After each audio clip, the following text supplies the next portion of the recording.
Hello everyone, how are you all? Hope you all are fine and safe at home. तो मैं हूँ आपके host दीपक यानी कि आज आई हूँ आप सबको विश करने के लिए happy republic day to all of you. And see this is ये हमारा स्कूल है और आप देख सकते हैं यहाँ पे ये पेंटिंग नहीं है और ये फ्लैग देख लीजिए आप। See and all the teachers are here. हमने कोई हॉलीडे नहीं मनाई है, सारी टीचर्स आए हुए हैं। तो आप भी इस दिन कोई छुट्टी ना मांगे और इस दिन को सेलिब्रेट करें बिकॉज ये हमारा नेशनल फेस्टिवल है। बोलिए मेरे साथ, जय Hind.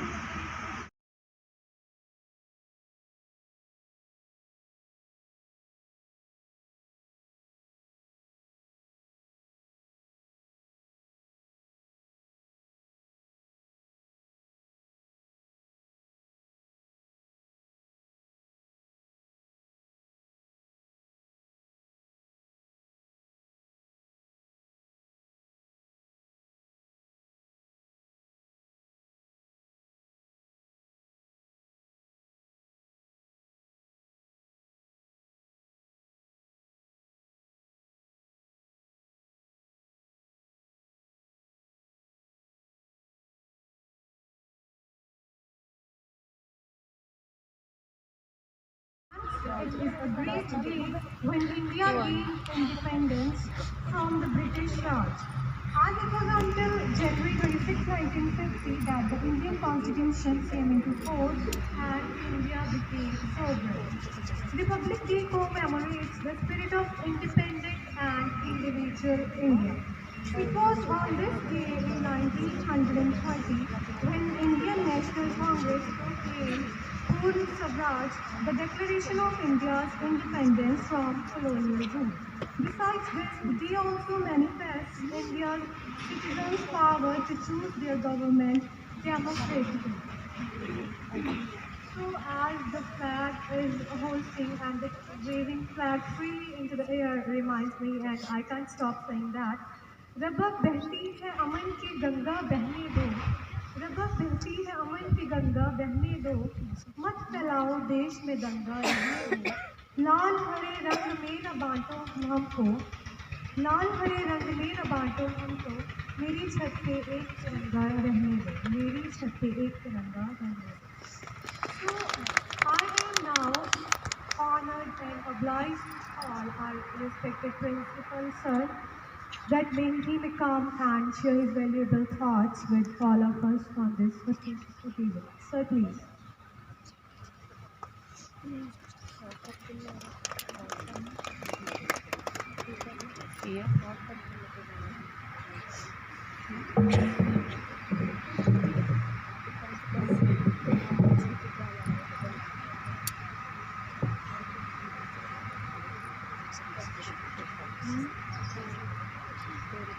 Very good morning to all of you.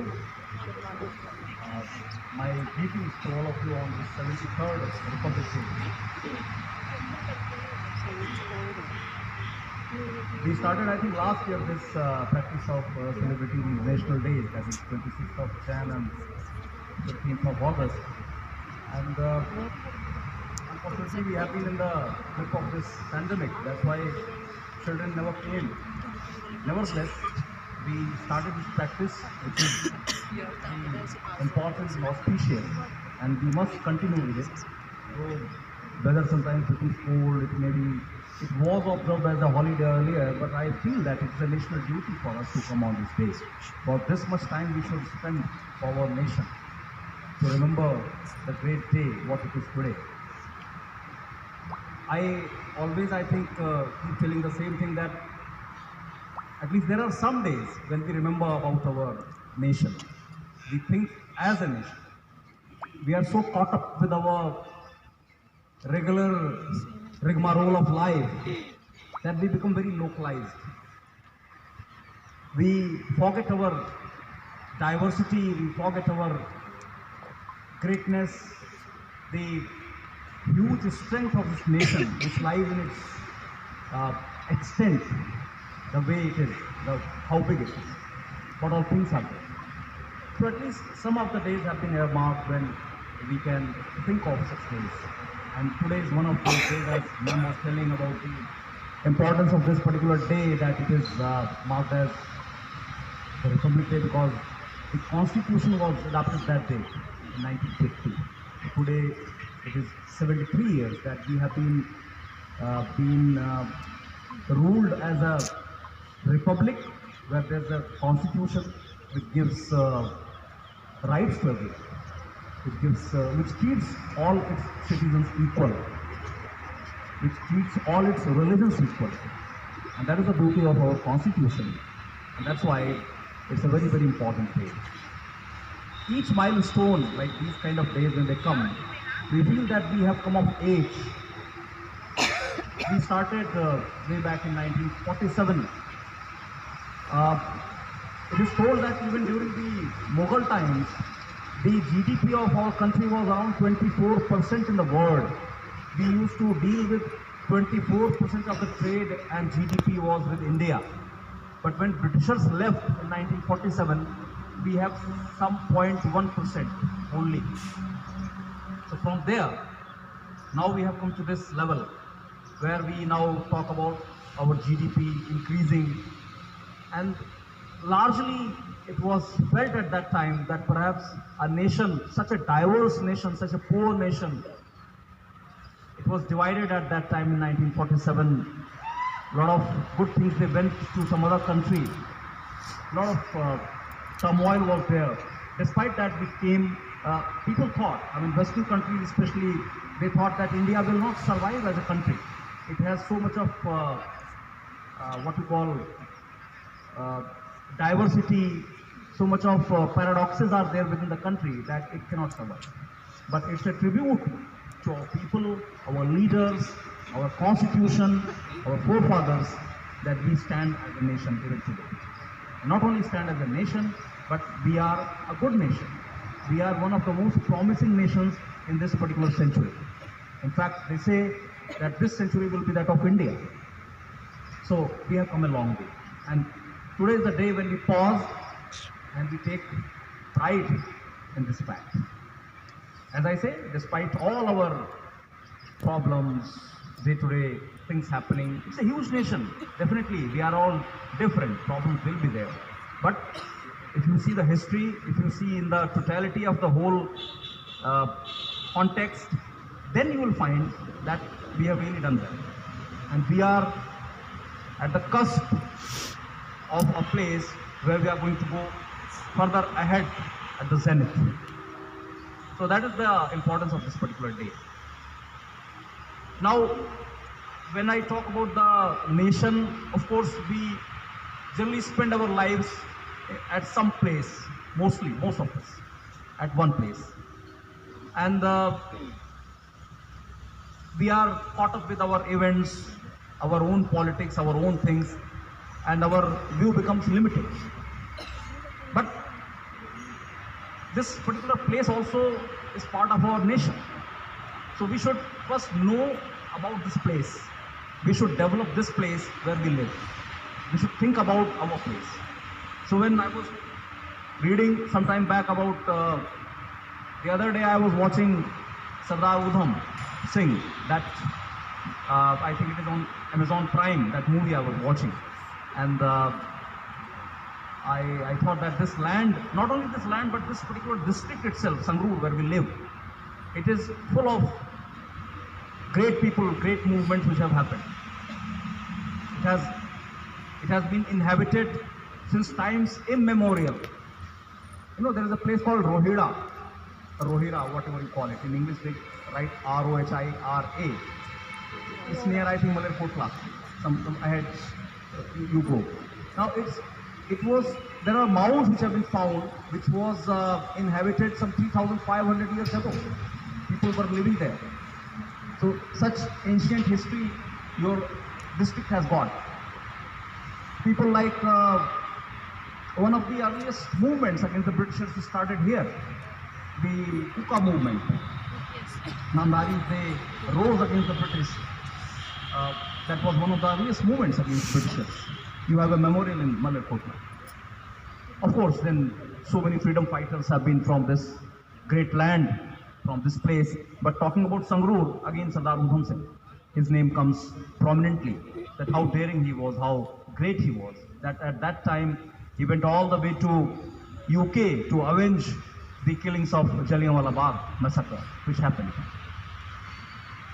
Coming to even modern times, when we became independent, many great people have been there from this place. One of the names which comes to my mind is a great businessman, Mr. What is his name? Goel, Jet Airways chairman, who used to be. What is his name? I forgot the name. Mr. Goel. He was born in Sangarur and one of the pioneers of aviation, private aviation in India. He was, you know, in 1993 when the skies were open to the private sector. First only Air India was there, but when it was open to the private sector, Mr. Goel was Naresh Goel, his name. Mr. Naresh Goel was the one who started Jet Airways. He was born in Sangrur, and Jet Airways ruled the skies for nearly a decade before other private airlines they came. What I'm saying, he is the pioneer of private aviation sector and expansion of this particular sector in India. He was born here only. Then one very great artist, he was born in Dhuri. I don't know how many of you know about Manjeet Bawa. Have you heard about Manjeet Bawa? How many of you know about Manjeet Bawa? You might be knowing, right? You know? You have seen his artwork, no? He was one of the international famous artists. He was born in Dhuri, long back. He died in 2008. But if you see his artwork, he was on the international horizon. Nobody knows actually. I don't know. I really want to find out. I mean, one of you can find out from where he was in Dhuri. He died in 2008 in Delhi. So not very old history. Now, one political party has fielded one candidate who's the CM candidate of that particular party. You know, now Dhuri is everywhere in the news. Okay, the CM candidate has been fielded from Dhuri, right? But what I'm trying to tell you that when you live at a place, how are you remembered? What you contribute to that particular place? This I am talking about because when we talk about nation, we start thinking, okay, nation is so big, what should I do? You can do here. You can make the name for this place. Several things are there to be done which can make this place beautiful, prominent. Some good business houses like Raisila. Now Raisila is one of the old, your sugar mill. That comes the name when you talk about Dhuri is a junction which started in the beginning of this last century. It is one of the oldest junctions of India, railway stations. So it has history. It was a town. Dhuri means, I don't know, it has come from that or not. Dhuri is axis. Dhuri is axis. So why don't you make it to the axis of Punjab? That should be your endeavor. When I say you make it, we are in the business of education. We teach. One of the important things we do. And if we are passionate enough to make our children of this entire area so passionate that they make a name for this place, that will be a rich tribute. That will be a real tribute to your profession, your place, your institution. So that's how we connect with the patriotism, Desh Bhakti, whatever you call it. It is doing your work at the place where you are, making whatever you have from good to the best. And that's what people have done. So that is what I think we should imbibe. We are educators. We all are here for the same goal, that the children of this area, they should get good education. When I say good education, unfortunately education has been relegated to only the number game. In the before the industrial age, the education was not related to any number game. It is the corporate world, it is the business world, it is the so-called consumerism which has made this number game. You are now measured on numbers. Earlier, there was only one thing. People used to go to good universities like Oxford, Cambridge, etc. They used to come out, pass or fail. They used to get a degree or not a degree. There was no ranking. But we made ourselves into ranking business. We started ranking. Ranking is okay. I mean, ranking is required. It is the now accepted norm everywhere that how do we rank people. But definitely ranking is not the only parameter of making a child good. You know, when it comes to the education, education is a broad term. And in education, as I told about these things, all those people who went up, who did their name, it is not only that because of academics they did, but definitely they learned lot many other things in their school days. And they remember that fondly. You talk about any good people who are in some prominent field, maybe they may be actors, they may be diplomats, they may be some politicians, even good politicians, statesmen. They all talk about their school days, the influences which they have. They very fondly mention about it, wherever you read about it. Wherever they talk, they definitely remember their own places, because these are the younger times when they learn the basics of life, the values, and that they carry forward. So our endeavor should be to make such kind of sampurna vyaktitva, what to call in English, Hindi, in the sense that when there is an all-round development, when you learn, teach them to think, when you teach them to think logically, perhaps that becomes the real education. Of course, we have to teach subjects, they are important, but at the same time, the values, the civic sense, the fairness in life, all these values are taught in school, in the younger days. That, as teachers, we have that responsibility. We have to motivate them. We have to make them positive in life. The human disposition is such that we always think about negative things. We only talk mostly about negative things in life. It is our predisposition as a human being. You know from where it comes. When we were cavemen, when we were running in jungles, we were mostly afraid of things. Some animals, some weather, some tribes, they used to attack. So for thousands of years we lived like this. So we always thought only about bad things. कुछ गलत हो जाएगा, कुछ खराब हो जाएगा. And that has become our psyche. We always talk, think, discuss mostly about something which is not present. That is our survival mechanism which has come into us. But truly speaking, if you see in perspective, the way we are living the life, in the history of the mankind, we are living the best life. In every parameter you see, every parameter. So what I'm saying that this kind of positivity should be taught to children. That you are enabled, you are living in a good world, you have bright future, and you should be good. You should not have cynicism and negativity as a personality trait.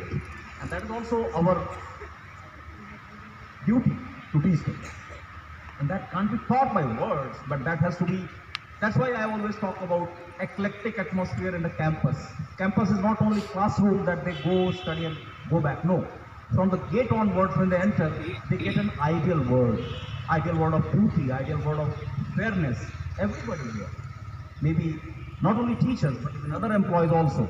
I just want to tell everybody that they imbibe each and everything from your campus. If anything is not in order here, anything is not in a proper way, painted, good looking, plants are not healthy, perhaps somewhere, indirectly, they learn that this is the way of life. But if they say shape everything, they imbibe that in life. If they say order, if they say cleanliness, if they say that there is a fairness in the school, there is a positivity in the school, perhaps somewhere it goes into their personality. That's why so-called good schools, you name it, they don't have toppers. They don't get toppers in their schools. But see, if you longitudinal study, if you do over a period of time, you will find that they go places. They go places because they have learned many other things in life other than their textbooks. And that's what we should endeavor to have. They should play well. They should participate in many activities. They should think. They should become real thinkers. They should become original thinkers. They should have their original viewpoints in life. Not only what we only tell them, this is the thing. Let everybody explore on their own. And that kind of exploration comes when you give them an open mind, when you give them an open atmosphere where they can debate, talk, discuss. They become real citizens of the country and they go places. And then perhaps your school will be known, you will be known, your city will be known, your district will be known, your state will be known. and then India will be known. You must have read about the yesterday's Padma Awards. They have been given to Sundar Pichai and Satya Nadella also. Microsoft and Google heads, CEOs of Google and this Microsoft. Now they studied here. They studied in not very high places, but they went on to become the top. I mean, Google is like Google and Microsoft. They are companies whose GDP, whose income, etc., is more than a nation. They are more than a nation, in fact. So they are heading that. It's a proud moment for us. They may be working anywhere, but being the head of the Google, many other heads are there. I'm talking about these two because they have been awarded the Padma. I think Padma Bhushan or Padma Bhushan has been given to them, both of them. So that should be our endeavor. That we should produce such kind of people who really go places, who really make the name for themselves, for the institution, for us. And a school is composed of all of us. It is not only a few persons who run a school. Here, everybody has an impact because our main emphasis and main focus is a child who comes here, whose parents they send to make that person an accomplished person. So everybody's endeavor should be there in this direction, that we should leave an imprint on them and we should make them such people that they are confident about their lives. They become holistic individuals. So with that, I think I would finish my speech, but I just want to again remind you, all of you, that though the times they keep becoming good, bad, whatever, pandemic has been there since long, we opened for some time, but again we have hope, and we have coped well with the things. I always want to tell people that look always on the bright side of life. There are so many bright things in life, and that should be our endeavor, that we remain positive and optimistic about our future. With that, I want to thank all of you that you came for this small celebration to pay tribute to our Republic Day, to our nation, to our flag, because at the end of it, we are all known as Indians. And when we are known as Indians, we must remember and take pride in that fact. So once again, Jai Hind, and thank you.